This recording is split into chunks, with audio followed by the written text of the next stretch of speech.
Caps caps caps అసలు ఏంటి caps?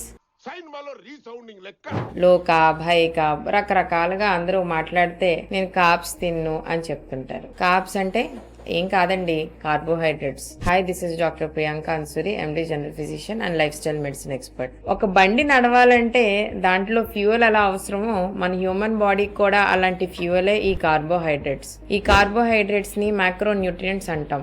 మన బాడీలో ఉన్న ముఖ్యమైన ఫంక్షన్స్ అన్నిటికీ కూడా ఎనర్జీ కావాల్సి వచ్చినప్పుడు ఈ కార్బోహైడ్రేట్స్ నుంచే ప్రొడ్యూస్ అవుతుంది. కార్బోహైడ్రేట్ తీసుకున్నది గ్లూకోజ్ కింద కన్వర్ట్ అయ్యి సెల్ కి ఎనర్జీగా కన్వర్ట్ అవుతుంటది. అయితే అన్ని కార్బోహైడ్రేట్స్ ఒకటేనా? కాదు. రెండు రకాల కార్బోహైడ్రేట్స్ ఉంటాయి మెయిన్గా.